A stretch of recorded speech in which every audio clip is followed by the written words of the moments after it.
Hey everyone, it's Megan Hornsby back here with Ambria Mikolacek. Yes, good job. Did I do it right? Yes, Yay! you did it. So we don't have our husbands today, but this is going to be a great girl power episode, right? I'm excited about this. Yes. Super excited. Yes, for the love of real estate is our podcast. Aubrey's usually here with me. He's at a golf outing. What's Kevin up to today? Kevin is meeting with our bankers. Oh. Yeah, he had a lunch, and so I skipped out for him today. Okay. But he can handle it. And you were at a Market Outlook lunch? Yes. How did that go? So good. Okay. You know, the market is very uncertain right now, and so, you know, talking about immigration, obviously, tariffs, obviously, unemployment rate, and what it's historically been. And so, I don't know, they were mostly positive. Okay. But, you know, we have yet to see what's truly going to happen to us in our economy and what effect, right, that'll have on real estate and the work that we do. For sure. Have you seen all the recent articles that have come out about Toledo being like #1 best housing market in the U.S.? I did see that. I did see that. It was really interesting. You go, it is. Out of all the cities, right? Out of all the cities in the country, Toledo, really? How can that be? I know. I do get reached out a lot from investors out of town. Same. Who are like, I know we're supposed to be here in Toledo because we show up when they take these classes or these courses. Oh yeah, like Bigger Pockets or something like that. Absolutely. And then they list like top 10 markets to invest in. Toledo's always on that list. Why do you think that is? Why do you think we're always like on top of those investor lists? Well, I mean, our cost of living is very affordable. Yeah, I agree. And then our real estate is certainly very affordable. Yep. I mean, we've been slow to grow, I feel like, in that area. Right. And so it makes us very attractive. The flip side of it is if you're an investor like we are. Yeah, then you get saturated. Like, I mean, we always talk about back in the day, you could buy a house for the price of a car, 30, 40, 50,000. Oh yeah. And that's long gone. Long gone. Because, and so I was interviewed by the Daily Mail the other day and they said, do you feel that investors, like cash investors out of state, are buying up and pushing out owner-occupied buyers that are local? I don't see it. That's what I said. I go, I don't see that very much. No. You know how long it would take for that to happen in Toledo? Yeah. Like I don't believe that at all. I think that it's a good thing when you have people who want to actually invest and put dollars into our economy. And they're not investing in like the most beautiful cream puff properties that an owner occupant would buy, in my opinion. They're investing in the stuff that we do, which is like the blighted, the forgotten about, the value add. The forgotten about that needs love. Yep. To continue to strengthen whatever neighborhood it sits in. And so I think that's a very important work. Yeah. So yeah, I don't feel away when they come in. I don't think that pushes out maybe first-time home buyers or people looking to own. I don't think so I don't either. think that affects our market. There were a couple articles specifically about, you know, investors coming into Maumee and outbidding owner-occupied, and I was like, Maumee is not a great investor market because it's a suburb. And so it's why would you want to spend $250,000, $300,000 on a house where you can only make like $1,800 a month in rent? The numbers just don't make sense like they make sense in Toledo a lot. The math doesn't math in that way. Yep, I always say that. The math ain't math. It doesn't math. It needs to math. Well, we digress. We were like talking about volleyball and everything else when we came in, but okay, so you and Kevin been together for a long time. 16 and 17 years old. Yep. So crazy. Plus 30, I'm 45 now. Oh my God, I said that out loud. 45 years old. So yeah, we've been together for and a you're very from long the time. area. Yeah, born and raised, Toledo, Ohio. Played volleyball for the University of Toledo. University of Toledo Rockets. graduate from the College of Pharmacy. Yep. I'm Start High School graduate. Okay, awesome. Go Spartans. And very Toledo proud. Yeah, so, we are. Yeah. We are absolutely. But okay, so you have a degree in pharmacy. Yes. As like a pharmacist. So no, I did not go on to become a pharmacist. Okay. I did pharmaceutical sales. Okay. Oh. So I had a passion for talking to people, and I thought, being behind a computer was not going to serve me. Yeah, that makes sense. I'm like, I want to meet people, talk to people, see what's outside, and so it just made more sense for me once I started. And you probably meeting. watched like For the Love and Other Drugs. What's that movie? No, I can't watch it. I can't watch it. I'm like, I know it's putting people in a negative light. No thanks, I'm not watching it. So no, I had a great career. I worked for Pfizer almost 15 years, and then I worked for Sanofi Genzyme, and it was great, super lucrative. Some of those people are still my friends. Yeah. So many awesome people that I got to meet in through my time doing that work. So did you just get burnt out doing that, or were you like, what made you guys make the switch to wanting to start investing in real estate when you were obviously probably making 3-figure or 6 figures doing that? I right? absolutely was. No, I had a great salary when I left and a lot of perks and benefits. And so when I put in my resignation, my manager was like, "Are you serious? What are you doing?" Right? Because they always assume you're just going to the next company because you're able to get paid more or sell a product that you may be more passionate about. But that wasn't my case at all. So my husband and I had started investing in real estate just on the side. What year? But that was in, I was pregnant with our first child before we purchased our first income property. Now we were homeowners. We purchased in 2003. Oh, our home that we were living in. We were like 23 and 24. Where was that at? In Perrysburg, in a suburb, in a cul-de-sac, on a lake, this big house, and it was just Kevin and I. And we're looking around and like knowing everything that I know now. So you went balls to the wall like right away. Oh yeah, everything that I know now, I would have never done that before. But you live and you learn, and hindsight's always 20/20, and you're young. You want to be? I have everybody to be like, look at me. Yeah, you get your career, you work so hard, you graduated, you hit all your milestones, and so you're like, let me get this big house and whatever, the nice car, because that's what you do. And absolutely. So no, it was Kevin's idea from the start. Truly, I was like a career minded. My parents work like crazy. They're still kind of working here and there. And so that's my path forward. I was like, okay, I'm going to do pharmaceutical sales for the rest of my life. I'm going to climb the corporate ladder. This is going to be great. Kevin, however, has always been an out of the box thinker. And so from the beginning, he was like, hey, we should probably be investing in real estate. And I was like, that's interesting. I knew nothing about real estate. Other than people who are wealthy have real estate as a part of their portfolio. That's 100% true. And so I go, you know what? And they're not people's employees for the most part, right? They aren't. I mean, you get the CEOs and things like that, but usually the wealthiest are invested in real estate. They are. For sure. And they may do other things, but real estate's always a part of it. And so that was my perspective on it. And so when he was like, hey, we should invest in real estate, and I was like, okay, sure, whatever. I trust you. Yeah, okay. He's pretty handy though too, isn't he? He's kind of handy. He's gotten a whole lot better over the years, but he didn't start off that way. I mean, we literally have been building the plane as we've been flying it. Oh, drywall? Okay, let's look that up. Right? Like, unfortunately, YouTube videos, reading everything, construction for dummies. Like that was us, like trying to figure all the pieces out. I love it. But we showed up at an auction. I was pregnant with our first. He was born in 2007. So, purchased in 2007. We showed up at an auction. Was it an Amlin auction or a Rose auction? No, it was a private investor who was selling his portfolio. Okay. And I think it was in the paper at the time. He conducted his own. Okay. Yes. I got it. Yep. Right. And he was like, done with my portfolio, auctioning it all off, and it was live, like in person, right? Like, because we didn't have Zoom or anything like that now. And so we showed up. It was downtown Toledo at the Old Seagate. So you weren't on site at the property? No. Okay, interesting. No. Now we did the background work of knowing which ones we wanted to bid on out of the portfolio. Okay. And so when we showed up in auction, we had a pretty good idea of the price point and the type of property that we were looking for. I want to do an auction episode, but those are not contingent upon financing, inspection, or appraisal. Or in some cases, a walkthrough if the property's occupied. Yeah. So you guys were okay with that out the gate? Like, yes. I'm okay not having the inspection. Did you have a chance to walk the property before the auction? No, this was not like that either. That is like the riskiest story we've had. And they were occupied, but from our, in our, 26 and 27-year-old brains, it was like, oh my gosh, these are already occupied. What do we care about seeing them actually? Right. Because people are in there, right? Whether it's right or wrong. Hopefully. People are in there and they're paying rent, right? And exactly. Habitable at the very least. Right. So at that point, it's like, oh, this thing is cash flowing. Right. Right. And why not? Right. We were so green in that way. So where did you get the money?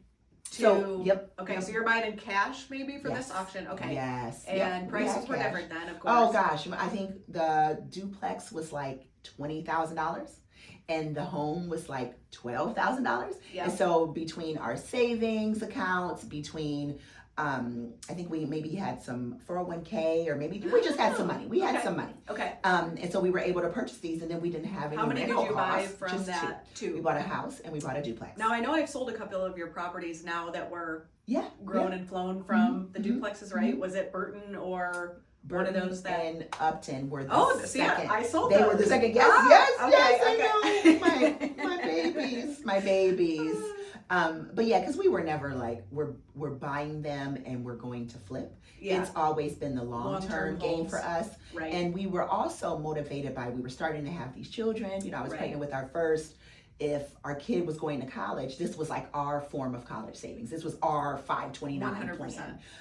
Okay, if a kid wants to go to college, we're just going to sell one of these assets and bam, college is paid for. Yeah. So it was. Or you had properties over by UT. It'd be like, hey, if you want to go to UT, you're going to live in one of rent it out to your friends, and you know they're good to go there. That's always one of my dreams. I don't know where the kids are. I'm not going to force them to go to UT, but it's like, hey, if you want to, absolutely. This is the way that we can help you in this way. For sure. Yeah, absolutely. For sure. So we learned a lot by those first ones. Of course, they did not cash flow in the way that they were saying they were cash flowing. People stopped paying after like the second month. Yeah. And then they were vindictive when we went to evict them. Yeah. They let their cats stay. They left the cats behind? For the whole 30 days. And so the cats were in there doing their business. Yeah. And never got taken out, right? Or there was no litter boxes or anything like that. And so by the time they were gone, the mess that we were left with was not okay. I couldn't even walk in. I mean, the pee had seeped down through the carpet, through the hardwood, through the subfloor, and down into the basement. Like, that's how bad it was. So that smell, it was horrific. So we learned a lot. And so for us now, it's like, it may cash flow, but they may not be your people in that way. Right. And so, we learned a hard lesson with that, but it was still a very good asset. Once we were able to invest in turn it again, clean it up, do a turn. Were you able to save those hardwood floors, or did you have to take them out? No, so some of them we were able to save. In some places we had to get rid of it, but then we just put another subfloor down and just did carpet. Unfortunately, now I would try my best to preserve the hardwoods. I know. But now it's like, nope, we've got to just run carpet. Because I feel like carpet with tenants is so dumb, because it's like every 2 years, or even sometimes earlier than that, depending on how the tenant takes care of it, you're tearing it out. So if hindsight was 2020, we always give tips. I'm I should have just spent the money on those in the beginning to refinish the hardwoods, which you do not have to do the work for usually, instead of doing carpet all the time. Refinish hardwoods. Carpet is a joke. Do you know I had one resident, we had turned this unit, put new carpet in. She didn't like the layout of it. She had viewed another layout, thought she was moving into that one. Ooh, was this like a quad or something? This was an apartment complex. Okay. And so she wanted a new unit. And so we just told her, hey, if you wanted a different unit, different layout, when one becomes available, we'll just move you in, no problem. So by the time it was literally less than 30 days. Her apartment had carpet in it. We go in there, there's gum. There's gum marks. She had let her kid chew gum and just would throw the gum all over the floor. And so she was there less than 30 days. Wow.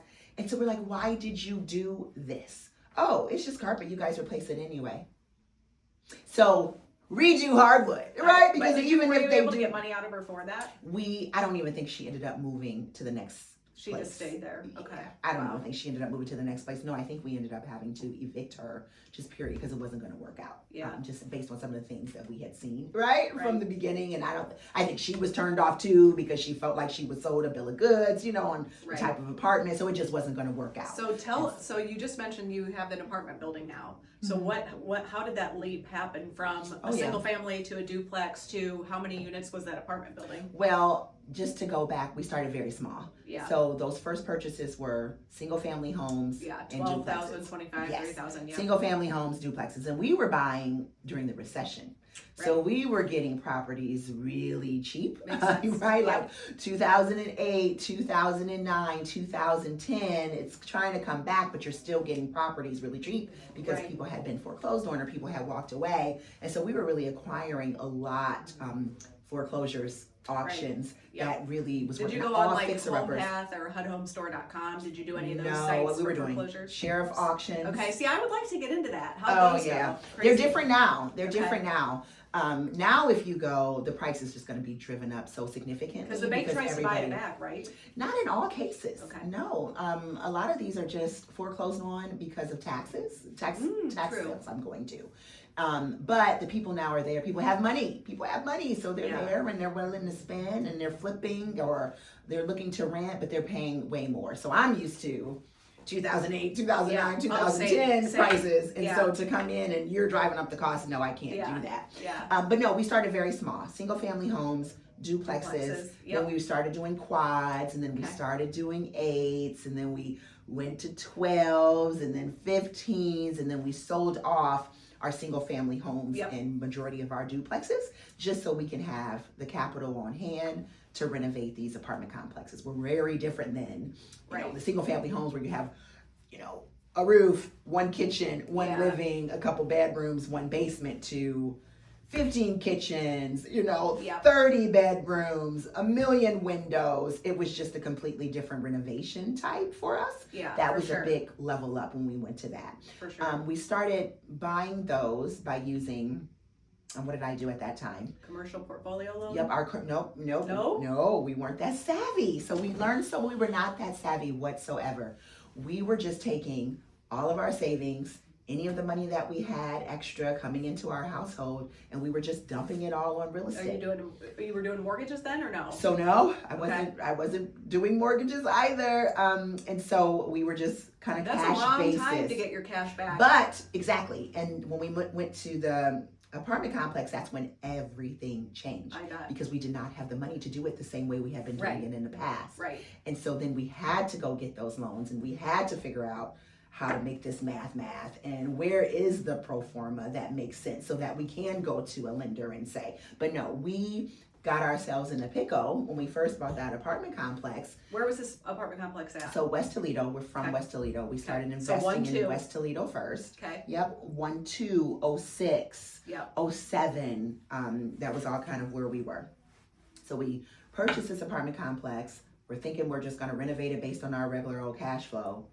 Did not work. So we're now maxing out credit cards. We've had so many people on this that talk about I have a Lowe's card, he's got a Lowe's card. Yep. I've got Home Depot, he's got Home Depot. I've got Lumber Liquidators, he's got Lumber Liquidators. And that's how we were going at this thing. And then we got to a point where it was like, okay, we can't do an electrical upgrade on a credit card. Right? We can't do it. The contractors are not going to take it. Yeah, for sure. This is not working. So then I go out to the banks like, hi, my name's Ambria, which, hey, tip, don't let the first time you're meeting a new bank be the time that you need to ask for something, right? Do the work up front to start to build that relationship with whatever community bank you're interested in or whatever big box bank you might be interested in. Do that relationship building on the front end. For sure. And like what we always do is I take really good before and after pictures and videos of the property. So I can be like, here's what we did with the money that we got from you based on an equity line or, you know, whatever. Here's what we've done. Like you can see how nice we make these and we're not just pissing away the money on, you know, other things. Yeah, we're not going on a shopping spree. And I mean, we were talking about how much we dislike big box banks before we started recording, but there is something about going to your community bank always. Plus they're like, you get all these out of town investors that will call you and say, okay, give me a lender recommendation. Well, the lenders may or may not want to lend to them, but when you're in the community, your kids go to school in the community, your businesses in the community, they're much more likely to lend to you than anybody else that's living out of town. Because they know that you care, you have a vested interest in caring that the property is going to be well maintained. And, hands down. Hands down. That has been my personal experience, right? For sure. I've gone to big boxes and it's just kind of hard sometimes to even get your deal done. Lots of red tape. Versus my community bank. I'm talking to that loan officer. I know that loan officer. I have a relationship with that loan officer. We're going to be at the same meetings together. You'll see him at Zoodadoo or wherever. Yes, I'm going to see you at Zoodadoo or the golf outing like Aubrey's at absolutely today. Any annual meeting. Like, I see them. I can touch and feel them. I can talk to them. I've got cell phone numbers. They know who I am. They're not giving me the runaround. I don't have to call a 1-800 number. It's just better for me. I agree with that. In terms of customer service. 1-800 number for sure. Yeah, that's the worst. Customer service. And even like to us, big box banks are even like your Fifth Third, your Huntington, your Key, which may be good for certain things. Absolutely. Absolutely. It seems no, they like have their place. Your They community certainly have their banks place. have a lot more wiggle room for what real estate investors are looking for. But I guess, those banks could be fine if you're doing, a regular residential 30-year fixed on an investment property or up to a 4-unit. I think they can do right. Yeah. So I also find that the big box banks have been really good for business. For business by lines. business dealing in terms of business lines of credit. Yeah, that's great. Business loans, if you need to purchase some equipment or if you're growing, you have a storefront or a building. Yeah. They're really good with SBA. Okay. So I will say big boxes I use for my business dealings. Yeah. Not necessarily real estate, Okay. but yeah. business. That's really good to know. Yeah. They've been really good to me for business. Interesting. And you've bought certain things that are storefront but have living on top of it or around it or whatever too. Mixed use. Yep, and so you could probably use those for that too, I would assume. Yes. Yeah, Okay. they've been good for mixed use. Yeah, so but that apartment complex, we did it all wrong. Luckily, I started to develop. By the market? I was saved by a banker where I went in there and was like, hey, this is who we are. Kind of like you. This is our portfolio. This is how it cash flows. This is how I'm much still we've done working right now. at the time, making a lot of money. So it's like, here's they my like W-2. People that have a W-2. Yeah, it's like, here's my W-2. Yep. Right, when I didn't have a W-2, that's when I was like, biting my nails. Same. I don't work anymore. I don't have this financial backing from this job. Yep. 2 years of what the income is. So we went through that really weird transition there too, where it's like you don't have a W-2, so now you're being questioned. That's where your banking relationship will come in as well. And you don't want to write off too much. No.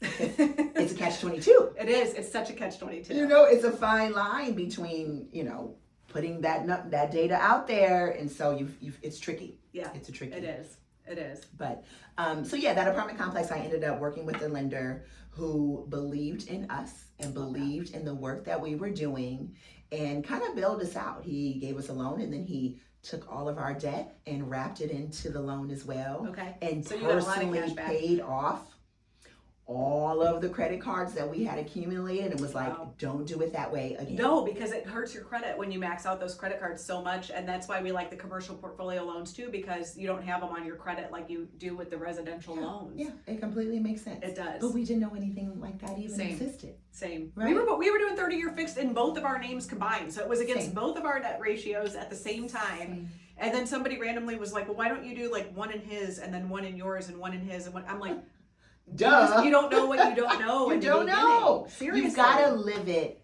and go through it. Yeah. And then determine what's best for you moving forward. Yeah. I think that's a part of the journey, the real estate investing journey. I truly believe that. Then that way you just get better. Yeah. Versus not, from the beginning, if you know all the things, what do you really need to do it for? Right, You know what I mean? Like, I feel like the real estate investment journey is about figuring out what's best for you, what's best for me, and it looks different. That's the other great thing about real estate is that it is totally customizable. 100%. It doesn't have to be the same. Many I can back into business streams within it. Oh my God, I can say, you know what? I only need 5 to pay my bills, and I'm comfortable with that versus having all these people call me if there's a leak or if there's an issue or blah blah blah. And wow, how great would that be if you're just like, hey, I just need 5 to actually only support my lifestyle and kind of back into that. And then what does that look like? Does it look like you're doing 2 flips a year? Yeah. Or does it look like you're having, you know what I mean? Or you're doing short-term Airbnb, or you're doing multi-families and you want to grow an empire, right? And so it's so customizable. That's what makes it so awesome and special. And you have an opportunity to make a lot of money or make just enough money or just enough money to supplement your income. Yeah, so you have an additional revenue stream outside of your career. You're enjoying your career. No need to leave your career, but certainly add in real estate so you can, again, just kind of sweeten the pot for you as well. I know yours was like 529 base, and obviously you want to invest in the local community, but is yours also, like for us, it's legacy building? Like we're first generational entrepreneurs. Like I want to hand something to the family. Like I made a post the other day that just said like, generational wealth starts with one person taking a risk. Changing it all. And like you, we were W-2. My parents didn't want me to drop out of college and sell real estate. They wanted me to finish. My parents didn't want me to leave a W-2 job, which I'm sure everybody batted an eyeball to you too. And you're going, okay, I'm going to put all my money and all my time into this business and hope that I make it successful when so many people haven't. Yeah. And you have to like, it's so true. If it's legacy building, which I'm sure you guys are the same way, then you're really tenacious on making sure that it is successful. It's not going to fail. Yeah.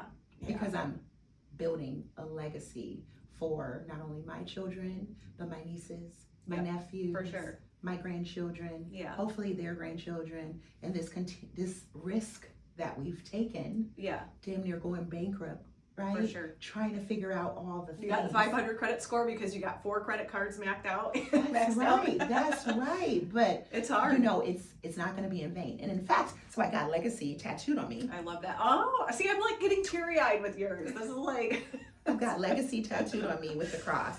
Because this work is not easy. It's not easy. It's actually crazy work. And you question it a lot. And you don't even want to keep going because you have hard days. And so I put it right here. So then when I'm having those hard days, I look right down and then I'm reminded of why I'm still in the room. I'm reminded of why I have to have those difficult conversations. I'm reminded of why I'm taking the money that I just got. For sure, every time. And risking it again, right? Because of this right here. Yeah. And so. And it's great for your kids to grow up around it. Like we had a meeting with Adele's school this morning.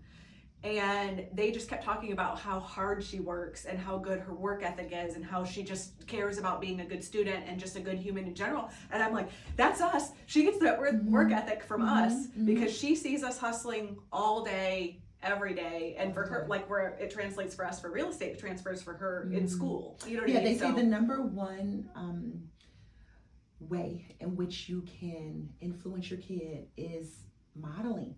Right? Like all the things matter, right? Discipline, having your health, cleanliness, chores, right? All but thinking the support system with you and Kevin being married for so long, and it's just such a good support system for them too, for sure. Just living my life, right? Like, and hopefully doing a good job and being a good steward. My kids are all so good. Like I'm talking about honor roll, principals list, leader. It's amazing. My son got chosen to be a camp counselor for 6th grade. He leaves on Monday. Is it he's Machado? a junior. Yes, yes. And it's like, you know, these are things, because I said to Kevin the other day, I'm like, gosh, would you have ever thought, right? Like we were in El Salvador a couple of weeks ago with 4 children, 3 of them teenagers, but 4 children and a friend, right? And we hiked to a volcano. Who got to bring the friend? Which one of the oldest? Yes, oh, I was going to say the oldest. The oldest. You know how that works, the oldest. Yeah. But it's like. He's like, I will not go unless I can bring a friend. No, he's like, he didn't care either way. But his friend was insistent. His friend had never even seen palm trees. Wow. It wasn't even his friend's spring break. And the friend coordinated with his teachers, the principal, his mother. And I feel like sometimes the schools are supportive too if you're taking them to travel somewhere like that. Yes, because it's like, you know, it's culture. It's a lifetime opportunity, for sure. And so we had such a great time. But I said to Kevin, I'm like, would you have ever thought, like, you know, when you're 23 years old, you know, we were 16 and 17, 23 when we bought our first, you know, home that we lived in, 27 when we bought our first income property. And it's like, you weren't seeing past. I mean, you were legacy building and doing your thing. But in terms of like when you're there and actually living the future, did you see it that way? For sure. Because in the beginning, I was like, okay, we got one. Now, how do we get one more? It's all small stepping stones. Yes. Okay, how do we get one more? How do we get one more? And then you guys went and you did the Wonder building, right? Yes. Yep. A Wonder Bread factory. And that's mixed use, isn't it? Yep. Okay. So we purchased this Wonder Bread factory in downtown Toledo. 2017. I know you work with the city a ton too, which is great to have that relationship with them. Great relationship with the city, councilmen and women. Everybody who's working there, great relationship. It's the only way. Business, especially real estate investing, is quite political. And so you have to make sure you have those relationships strengthened if you want to get things done. Because listen, building permits can get hung up. A lot of bureaucracy, you know, you're trying to get things passed by fire and transportation and just like, it's so many moving parts that you really need to have good relationships, that you can have that open dialogue to say, okay, what are the things that you need? Okay, I'll make sure I have that. And these are the things that I need. Are these things reasonable? Is but okay? If they support you and the mission, like I know Aubrey had a really good contact with the city of Toledo, and they actually called and said, hey, will you guys consider investing in this area? And and we will help you with grants, kind of like what you guys have done. You know what I mean? So you want to have a city that supports what you're doing. Absolutely. Versus... Can do it without the support. Yeah, because even, so our Wonder Bread Factory, I'll give you the story. We purchased in 2017 from the Lucas County Land Bank. Yeah. Right? It's good great idea to have a good relationship with the Lucas County Land Bank or the land bank wherever your area is. So Lucas County Land Bank, we purchased it in 2017. And we had the bright idea that we were going to make luxury loft apartments in this building that had been vacant for 20 years. And downtown Toledo needs it desperately. Yes, downtown Toledo, in the historic Vistula neighborhood. That really didn't have a lot. By the way, the architecture is so beautiful. All these mansions. It was Toledo's first neighborhood before Toledo was Toledo. Yes. Right, and so you've got all that beautiful legacy and history there. And so that irony was not lost on us either. I remember being a little girl and my parents taking me there to shop for day-old bread because they had a little store, and so Twinkies and bread, and it smells so good when you walk through there. But the actual those purpose, Eagles glazed donuts are like just eat the whole bag. And you're like, how did I get here? But it's so good. So we purchased this building. We have the bright idea that we're going to make luxury loft apartments, and we get this building, and we're like, okay, we have it now. Where are we going to get the money? Where is this money coming from? The reno was $7.5 million. That's crazy. Highest reno at that point was $500,000. So I went from, which was a former tobacco factory, and we renovated that. We made a couple apartments, and then we lived upstairs. And so that was $500K reno. That was the max. Right. And then I did this huge jump from $500K to a $7.5 million budget. Talk about fish out of water. But it was such a pivotal moment in us, our investing journey, right? We started with a single family home where the cats are doing their business for 30 days to now renovating this 80,000 square foot built in 1924 historic massive structure that had been vacant for 20 years. And so luckily we have relationships, so people are like, okay, go talk to LISC. And we're like, what is LISC? We didn't even know what that was. It's Local Initiative Support Corporation. Wow. They're a national corporation, and they help make sense of community projects when your big banks cannot, right? Because at that point, there's no cash flowing to be had. We have this concept that we want to take a risk on to see if it even works. No traditional bank is going to lend on that. Right. And so now you have to figure out very creatively, how do you get this capital stack? How am I getting the 7.5 when my bank says I have like 100K, So like, how do I get there? So go to speak to LISC, and they were a true partner in every sense of the word. Good. Helping us get other banking relationships and introductions, helping us try to figure everything out. They talked to us about the historic tax credit route. So then we started learning about, okay, what are historic tax credits? Okay, oh my gosh, you apply for historic tax credits through the state. It's a way for the state to get community historic buildings invested in, rented, because people now get a discount if they purchase the tax credits from you. They get a discount on their taxes. And so usually companies who have large state tax implications would buy tax credits, but that money goes into your building, and then they get a discount. And so it's just, it's bigger than that. I've simplified, I've simplified the way I explained it. It's a lot to it, but that's the gist of it. And so, but it's a very competitive process, because you can imagine every other city in the state is putting their buildings up too. Right. And they only have so many dollars. And so we're like, okay, we're going to compete for this. We compete for it. We win.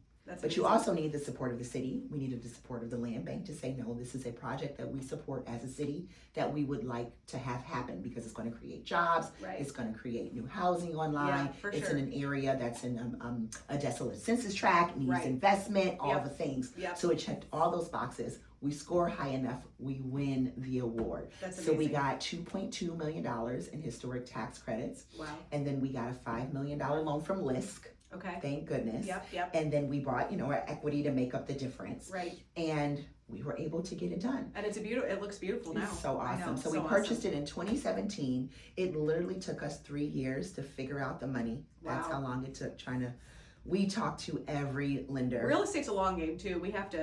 That needs to hit home. This is not quick. Immediate, get quick. This isn't a get rich quick. This is no scheme. This is nothing but hard work and elbow grease and tears and blood. Especially if you're in a reno game. Like you can buy things that are nice and ready to go, no problem, but that equity is not going to be there because you're typically buying at the top of the market. And so again, even that, you're waiting a very long time for it to even appreciate before you're able to get a good return. Yeah. You know, and so it's definitely a long game if you're in it for the way that we are. So anyway, 3 years to figure out the money and to get the money and to find a tax credit investor. 3 years. Construction took 1 year. It was the easiest part of the project was the construction, but figuring out the money. And you loved the design too. Yes. Every That's piece, the best. every piece That's the best. of the design, every knob, every light fixture, every tile, every surface, every color, steel beams or painted iron ore. It's just. Have you taken the kids over to that property to look at it or to work on it or anything like that? Oh, the whole time. So our kids are they are little employee workers from the start. It's like according to what they can do. I've got pictures of my daughter who was 2 years old with a bottle of Windex outside of a window doing what she can because we've got potential tenants coming for this open house, right? And this one has a broom and this one has a mop and this one has they've been involved. It's so funny because if we were not going to sell a place and pay for college, the next thinking was we're just going to leave, give them real estate. Like, okay, here you go. This building's yours, this building's yours, this building's yours, and this building's yours, right? That was our thing. Yeah. And so when last year we sold 200 units. Crazy. So we had got up to 250 units that we owned and self-managed with our team. Crazy. And so we went from that house. And you still go by Arc Restoration, right? Yeah, because that's what people know us for. So actually all of our companies, it's ARC. And then it might have some different words after, but it's all ARC. So people recognize that it's us. They do. And so it's just funny how it's come full circle. But anyway, last year we sold, and it's because we talked to the kids because it's not easy. Property management is not easy. It's not. And so, not even in and with 250 units and even we had 5 employees that was helping us with that and manage it. You still have to manage, right? Like, so even though I may not be involved with it day to day, I still have to give staff direction on how I want this to work. And so just the level of our time that was needed, our mental, it was just really taking a toll. And so we looked around and we're like, okay, so what's really important to us? And we realized real estate development is important to us. To take something that's forgotten about that people don't want and bring it to life, all the phases and parts and pieces of that, the financing, the architectural, the construction, the design, and then building it. That's you're building a product that people are happy and they want to go home to, which I think is just that's some of our why too. And I just love the before and afters. Like it's just so great. It blows your mind. You feel so proud of yourself too. Like, oh my God, we did that. I cannot believe that. I mean, our Wonder Bread factory literally still had the oven in it that they baked bread in. It was still there. So cool. It took us 3 months to disassemble that thing. Wow. 3 months. Wow. And so pulling your vision to life. So anyway, we talked to the kids because it was a lot on us. I mean, to purchase in 2003, right? And then be here, that's a 20 plus career. Right. And being someone's landlord. So we asked the kids, okay, do you guys want this who've been involved with it, right? They're Windex and they're mopping all this thing. They know what it is. They know it's how we live at this point because we've now both quit our 9-to-5s and we do this primarily. They told us, no, they don't want it. They don't want it. And I feel like kids know. I mean, a lot of people are like, oh, maybe they don't want it now. Maybe they'll want it later. Okay. And later, if they decide it's something they're interested in. We can help them start investing again. We'll help them then. Yeah. But in the meantime, Kevin and I don't have to go through this, right? We can pivot and do the things we really, really love, which is really in real estate development, which is what we did with Wonder Bread Factory. Yeah. And so we want to do more of that. And so if we want to do that at a high level, we couldn't also be engaged with the day-to-day 250 units. So I still have about 50, which I can do that in my sleep, actually. Right, mean, I've still got a staff and team and all that, and they help us look very good when we forward face, but it's been so much better that way. Right. So much better. So well, before we wrap up, because you got to get kids and I got to go check some houses and then probably do the same, but what's next for you guys? So you've done so many different, yes, because we do construction too, and so we have clients who hire us to bring their vision to life on the projects that they have, and that's super special and fun. to be able to drive around town and go, oh, we helped with that, we did that. It's like, that's that legacy building part that gives me chills. And to know that these buildings are going to stand another 100+ years because we redid the foundation and we got them new windows, right? And it's just like, it's so fulfilling. But what's next for us are renovating historic skyscrapers. Okay. And so we're working right now with the city of Toledo, the Lucas County Land Bank, and we got some partners out of Cincinnati who that's really their deal, called Model Group, and we're working on Spitzer renovation, which is a historic building, Toledo, Ohio. It sits in the very centermost part of Toledo, if you didn't know that. And it's our first skyscraper ever to be built in Toledo. That'll be awesome. And so our plan is 152 units. Wow. We've been working on it so far for 2 years. Keep it in line with real estate development timeline, and we're just going after different funding sources. And so that's historic tax credits, that's new market tax credits. We're going to get a HUD loan. We're working with the city of Toledo. So it's just, it's very, very complex. And I'm still learning a ton. But it's all so good. Because to your point you made, when you take on these properties and it doesn't look like what it should, and you see the vision in it, and you have all the experience and the knowledge and the expertise to bring it to life, and people walk in there and go, oh my God, I love this. I'm going to buy this. Or, oh my God, right? I'm having this pivot in my life. I'm now an empty nester, right? And I never thought I'd sell my home, but I'm looking at this. This feels like home. And you get to be a part of people transitioning to their next phase of their life and their growth. For sure. It's a feeling that you can't really, I can try to describe it, but I'm getting chills now.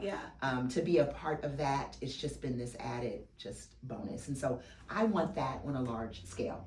And so that's what we're doing with Spitzer Building. And then we're also working with the building across the street. So Spitzer is 11 stories and Nicholas Building is 16 stories. And so that's taking up all my time these days. And then we do have some smaller projects around town that we're working on. But that's the bulk of what we're trying to figure out now. I love it. I love it. So last question, if you could rewind back to 2003, would you do it all over again, or would you stay in pharmaceutical sales? I'll do it all over again. In a heartbeat. In a heartbeat. Yeah. I had. It's totally worth the blood, sweat, and tears. Oh, it is. When you get done, it's like you have a form of amnesia, kind of like having children, right? It hurts so bad, but you still go and have more, even though it hurts so bad, because the reward is just that great. It is. And so you can't help but to do it. And when I knew that I had to do this full time, the voice that was in the pit of my stomach was never going away. It was like, there's something different. There's something more. There's more for you. There's more for you. My job was great, but I could do it in my sleep. I had been doing it for so long. I was just kind of going through the motions. But getting out there and taking the leap of faith and taking the risk has proven to me the woman that I can be, and the woman that I can keep evolving, changing and growing. And I want to know her. I want to know her who's been able to renovate a skyscraper. I want to meet that chick, right? Awesome. And you feel so purposeful, and you wake up in the morning and you're like excited to do what you do versus like dreading going to punch somebody else's 9 to 5. You know? It's not a drag. I mean, some of the meetings are a drag because you've got to have like, tough conversations, right? But for the most part, no, it's fun trying to be creative and think outside the box to imagine what these buildings could be. And the fact that it isn't easy, I think, is a part of the draw, right? As crazy as that sounds, but it's like, who wants to just do easy all the time? Right. I've always woken up trying to be challenged. And so this definitely is a lucrative way to challenge and grow. For sure. So I love it. Thanks, Ambria. Thanks for having me. We'll have to get the guys here in a couple months. Right? Yeah, that'll be fun. They'll add an interesting mix to it. Yeah, they'll be like, our wives are crazy. Don't listen to anything they say. Yes, we'll have to do that for sure. Yes, well, thank you. Thanks for having me. Appreciate it. All right, I'll wrap it up.